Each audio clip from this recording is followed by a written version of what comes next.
हरियाणा के कैथल जिले का गांव सिरसल हावड़ी के पास बसा हुआ गांव सिरसल आज़ादी से पहले 3 ओर से मुस्लिम गांवों से घिरा हुआ था, जिस कारण से उस दौर में इनके मुस्लिम परिवारों के साथ तनाव रहते थे।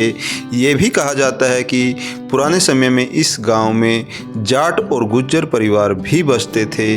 वर्तमान में इस गांव में जाट और गुज्जर परिवार नहीं हैं। इस गांव में 11 जातियां हैं। यूँ तो हर गांव का एक दादा खेड़ा क्षेत्रपाल महाराज होता है, लेकिन इस गांव में अभी अलग अलग दादा खेड़ा क्षेत्रपाल महाराज के मंदिर बना लिए गए हैं और इस गांव में सर्वमान्य बाबा कानपुरी का मंदिर है।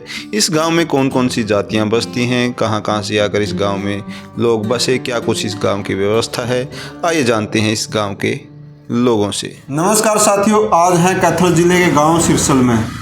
गांव सिरसल कुकर बसा करता है, कुकर बसाया, तो इसकी जानकारी देने के लिए हमारे साथ हैं इस गांव के गणमान्य श्री रामजवारी शर्मा जी और उनके साथी।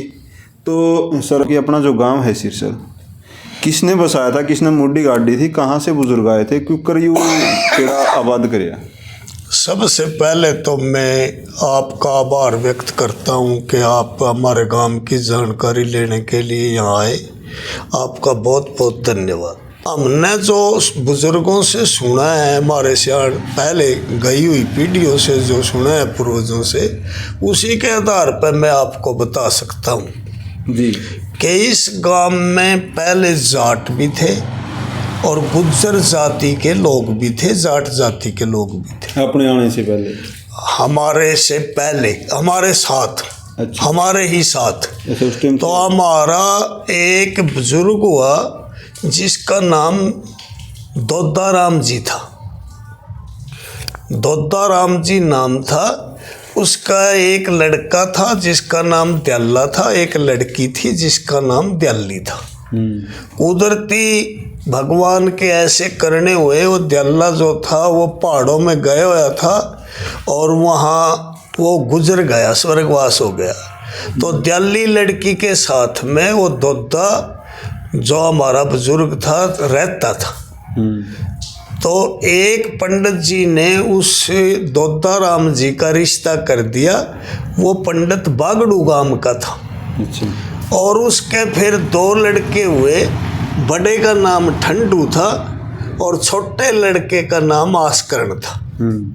ठंडू की 10वीं पीढ़ी और आस्करण की 11वीं पीढ़ी आज इस गांव में बस रही है। अच्छा। गांव में बस रही है, देश में जहाँ भी कहीं जा रहे हैं। तो 11 पीढ़ी का मुझे पूरा ज्ञान है। फिर इस गांव में दोद्दा राम की दोस्ती 5 गांव है उस साइड में। अल्लन है, जोड़ी है, पोपड़ा है, गांग टेढ़ी है। तो वो बहुत ज़्यादा इज्जत करते थे दोद्दा राम की। आगे फिर आस्करण और ठंडू की भी इज्जत करने लगे। वहाँ रोड बाहुल्य गांव थे। वहाँ टूरण गोत की रोड जाती थी और रोड जाति के टूरण गोत के लोग इस गांव में ठंडू राम जी और आस्करण के पास में आकर बसने लगे और भाईचारा बनाया। किसी कारणवश हमारे गांव में रक्षाबंधन नहीं मनाते, उसके वो लंबी कहानी है। उसको भी रोड बरादरी के लोग हमारे साथ में नहीं मनाते। दुख में सुख में छोटी में करके बता दो उसको क्या कारण था, वे क्यों? हाँ, छोटी में करके कारण ये बता दिया कि उस दिन से ये गांव बसा हुआ है और आज 11 पीढ़ी चल रही है। बाकी इस गांव में सुख शांति है। एक बाबा कानपुरी का मंदिर है। उसके बारे में भाई नौरंग शाह जो बादशाह था सफेदों का, नौरंग शाह ने काफ़ी अत्याचार करे, उसको गिरफ्तार कर लिया। और जब बाबा कानपुरी ने वहाँ पर चक्की चलाने का चमत्कार दिखाया तो नौरंग शाह ने माफ़ी मांगी और इस गांव में आन के समाधि बनाई, जिस समाधि को हमारे छत्ती बरादरी के लोग और पड़ोसी गांवों के लोग भी पूजते हैं। कानपुरी के मंदिर की यहाँ बहुत, कानपुरी जी शीतलपुरी के चेले थे, राजपुरी के और बिशनपुरी के गुरु भाई थे। और तो आपने बताया कि यहाँ पर गुज्जर भी थे, जाट भी थे, हाँ। तो वो कहाँ चले गए, उनका कुछ पता है? उनके बारे में हमने ये जानकारी नहीं है, लेकिन जाट और गुज्जर मैं इसलिए बता रहा हूँ कि हमारे पूर्वजों ने बताया है। हमारे गांव में एक खेत है जिसका नाम जाटाड़ा है। एक जाड़ होया करती, जो जाड़ हमने देखी है, जाड़ का पेड़ था, वह जाड़ जाटा वाली बोली जाती थी। अच्छा। तो इसलिए हमने पूर्वजों से सुना है भी इस गांव में गुज्जर भी थे और जाट भी थे और कासव राजपूत जो कास्ट है, मेरे प्रांत हरियाणा में सबसे ज्यादा कासव राजपूत शुरू से ही यहाँ बस रहे हैं। अच्छा। और जिनकी 1200 के करीब वोट है, 1200-1300 के करीब बहुत बाहुल्य है। हरियाणा में किसी गांव में भी इतने कासव राजपूत नहीं है जितने मेरे गांव में। तो सर कौन कौन सी बरादरियां हैं इस गांव में? इस गांव में 11 बरादरी हैं। इस गांव में 6 बरादरी ओबीसी की हैं और 2 बरादरी जर्नल कास्ट हैं और 3 बरादरी इस गांव में एससी की है। अच्छा, उनके गोत्रों के बारे में पता है? जर्नल कास्ट की बरादरी यहाँ पर ब्राह्मण है और रोड जाति है। रोड जाति का बाहुल्य गोत, 1-2 घर की तो मैं बात कह नहीं सकता, बाकी रोड बरादरी का बाहुल्य गोत्र यहाँ पर टूरण है और ब्राह्मण जाति का बाहुल्य गोत्र मतलब 90% ब्राह्मण यहाँ पर सांडिल्य हैं और कासव राजपूत भी हैं। कासव राजपूत और प्रजापत यानी कि जिसको कुमार कहते हैं, और लुहार और बढ़ाई, सुनार और नाई, 6 कौम यहाँ पर ओबीसी की हैं।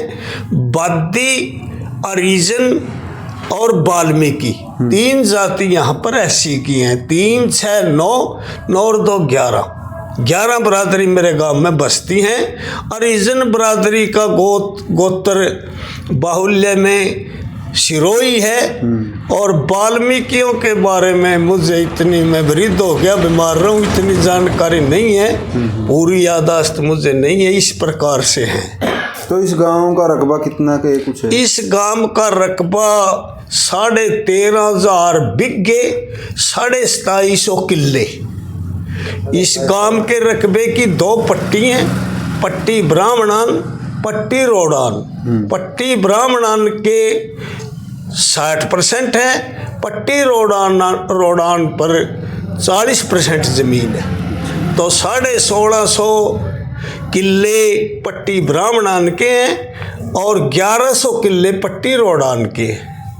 तो इस गांव में स्कूल कब खुले थे? इस गांव में स्कूल सन 1965 में स्कूल की चनाई जो थी, स्कूल का निर्माण शुरू होया, बॉयज स्कूल का, लड़कों के स्कूल का। और सन 1967 में उस समय के मुख्यमंत्री 7 अप्रैल 1969 को यहाँ पर 10वीं के स्कूल का पत्थर लगा कर गए स्वर्गीय चौधरी बंसीलाल जी। तो और फिर एक गर्ल स्कूल बना। गर्ल स्कूल के बाद यहाँ पर फिर दोबारा चौधरी बंसीलाल हरियाणा के मुख्यमंत्री बने। नरेंद्र शर्मा जी पूर्व सिंचाई मंत्री यहाँ के एमएलए थे।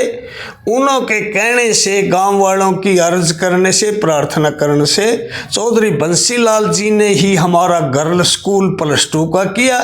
चौधरी बंसीलाल जी मुख्यमंत्री हरियाणा ने ही हमारा बॉयज स्कूल 10वीं का करा, ग्रेड की। शिक्षा व्यवस्था के कारण यहाँ पढ़ाई भी अच्छी हुई होगी। तो बड़ी पोस्टों पे कोई है वह 1 क्लास अधिकारी या गजटेड ऑफिसर? हाँ, गजटेड ऑफिसर रहे एक बाबूराम जी शर्मा थे, जैन रण के सपुत्र। बाकी मिलिट्री में भी मेरे अंकल थे, मेरे चाचा जी, कैप्टन SL शर्मा। एक रोड बरादरी से 2-3 रोड बरादरी से कैप्टन रहे हैं, कृष्णलाल चौधरी बिशन सिंह। और एक कैप्टन रहे हैं मिलिट्री में, पुरुषोत्तम शर्मा। अच्छा, तो इसमें सरपंच कौन कौन रहे हैं शुरू से अब तक? सरपंच इसमें शुरू से, देखिए मैं आपको बता देना चाहता हूँ, आप हमारे अतिथि हैं, मैं आपका एक बुजुर्ग हूँ। सरपंच इस गांव में 15 अगस्त सन 1947 को ये देश आज़ाद हुआ और 15 अगस्त सन 1947 से लेकर सन 52 तक इस देश में सर्वसम्मति से सभी पद दिए गए। राष्ट्रपति राजेंद्र प्रसाद को बनाया गया, सर्वसम्मति से पंडित जवाहरलाल नेहरू को प्रधानमंत्री बनाया गया और सर्वसम्मति से काम चला। इस देश में चुनाव प्रक्रिया शुरू हुई सन 1952 में और मेरे गांव में जब देश में हुई तो मेरे गांव में भी सन 52 में चुनाव प्रक्रिया शुरू हुई। सन 1952 में मेरे गांव के पहले सरपंच पंडित सीताराम पुत्र सरदाराम पुत्र अरजस इस गांव के पहले सरपंच बने। 1952 से 3 साल की टर्म थी। 3 साल तक 1952 से 1955 तक पंडित सीताराम जी सरपंच रहे और 55 से सन 1958 और 58 से 1961 2 प्लान हमारे दादाजी थे पंडित देवतराम जी। पंडित सीताराम जी भी हमारे दादाजी लगते थे, पंडित देवतराम जी जो गीताराम जी के पुत्र थे और वो 2 प्लान इस गांव के सरपंच रही। 1961 से सन 1964 तक पंडित दिलीप राम शर्मा पुत्र अमीलाल शर्मा पुत्र रुगाराम शर्मा यानी पंडित दिलीप चंद जी हमारे ताऊ जी थे, वो 61 से सन 64 तक इस गांव के सरपंच रहे और सन 1964 से 72 तक पंडित रविदत्त शर्मा पुत्र धन सिंह शर्मा पुत्र सादीराम शर्मा इस गांव के सरपंच रहे और 72 से 77 तक हमारे बड़े भाई पंडित मंगेराम पुत्र हरदेवा पुत्र मुरली इस गांव के पुत्र साधु इस गांव के सरपंच रहे। पंडित मंगेराम पुत्र हरदेवाराम पुत्र साधुराम इस गांव के सरपंच रहे और मंगेराम के बाद पंडित जगदीश चंद्र पुत्र शौचंद पुत्र आसूराम इस गांव के सरपंच रहे और जगदीश के बाद इस गांव के सरपंच कासव राजपूत जाति से जय सिंह जी बने।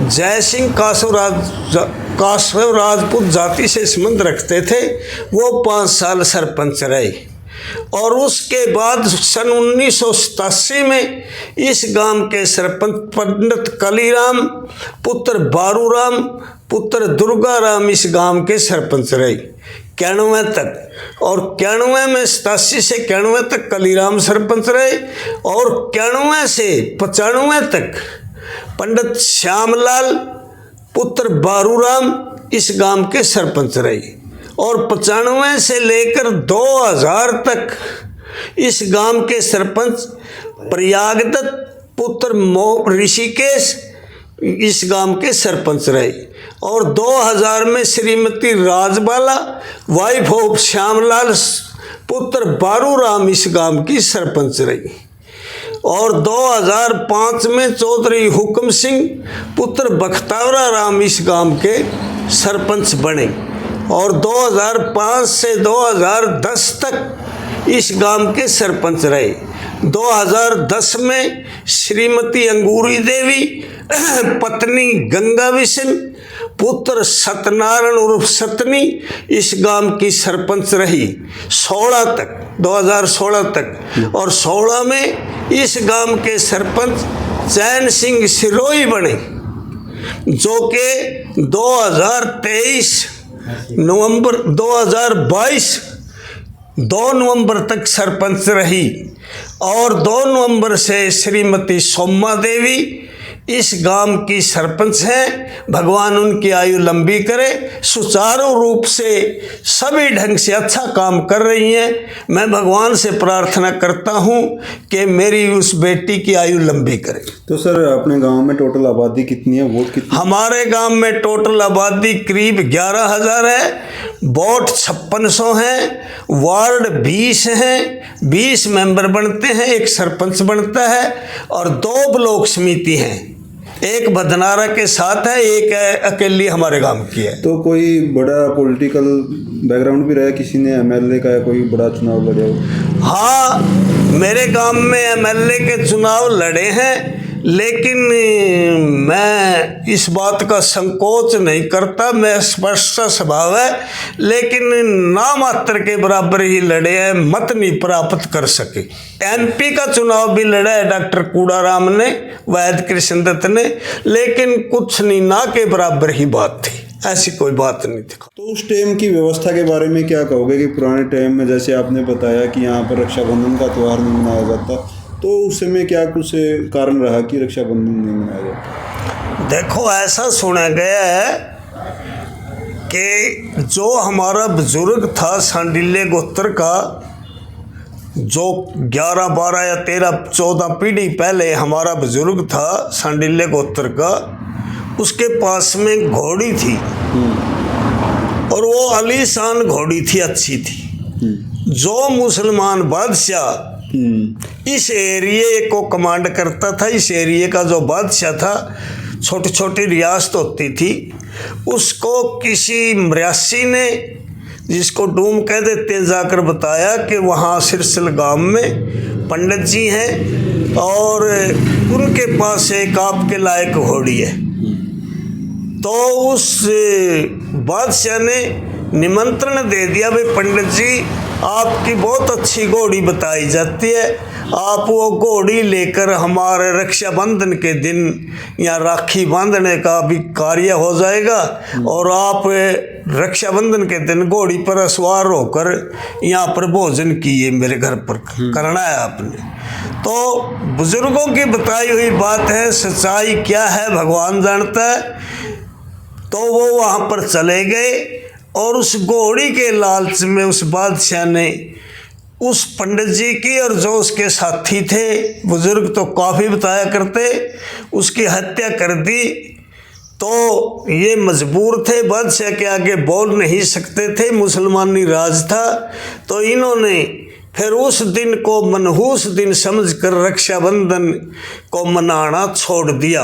जो हमारे साथ में टूरन गोत के रोड जाति के लोग थे, उन्होंने भाईचारा कायम रखते हुए ब्राह्मणों के साथ उन्होंने भी इस रक्षाबंधन को मनाना छोड़ दिया।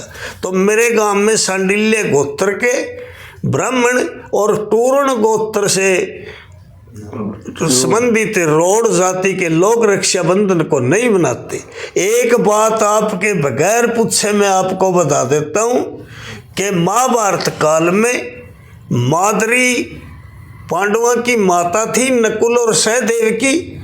माद्री के भाई का नाम शल्य था, जिसको छोटे शब्दों में सल कह देते थे। तो इस गांव में उसको मार दिया था पांडवों ने, उसका सिर उतार दिया था। तो पांडवों ने, क्योंकि वो कौरवों के पक्ष में मिल गया था, उसको सिर उतारने के बाद जहाँ पर सिर उतरा सल का, तो इस गांव का नाम बुजुर्ग बताते हैं, इसलिए सिरसल पड़ा। और एक कवि ने, जो रजिस्टर्ड कवि था मान्य हुआ, उसने कह भी रखा कि सिरसल में राजा सल मारे पांडवों का तिरगा बेड़ा। तो सल के नाम से यह सल राजा की नगरी बताई जाती है और इसीलिए इसका नाम सिरसल पड़ा। तो सर, पुराने टाइम में कानून व्यवस्था नहीं थी, मुगल काल में डाढ़ बेड़िया का टाइम हो करता, तो यहाँ पर बड़ी जो है नज़दीकी गाँव में मुसलमानों का बहुत गढ़ था ये, तो यहाँ कुछ क्या कोई तनाव दबाव रहे करता उनके साथ?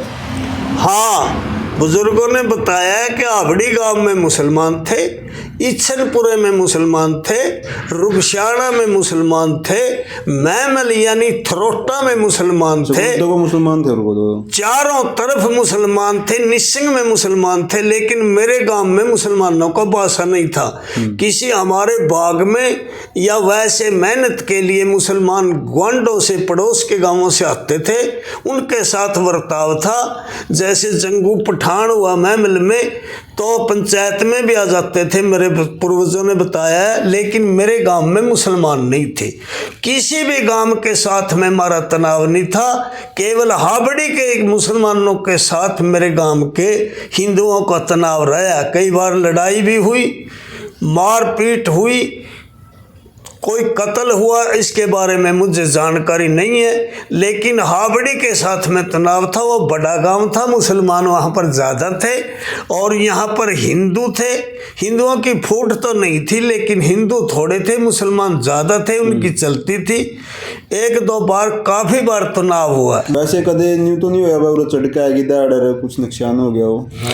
ऐसे पूर्वजों से सुना है कि एक बार वो चढ़ कर आके, मैं पहले बता चुका हूँ कि कानपुरी बाबा जी जो है, जिसकी समाधि मेरे गांव में है, जो समाये हुए हैं, उसके इस गांव पर कृपा है, जहां पर चौधरी ईश्वर सिंह 4 बार MLA यहाँ पर रहे, स्पीकर भी रहे हरियाणा के। जब भी वो चुनाव के लिए आते थे, सबसे पहले वो बाबा कानपुरी की समाधि में जाते थे।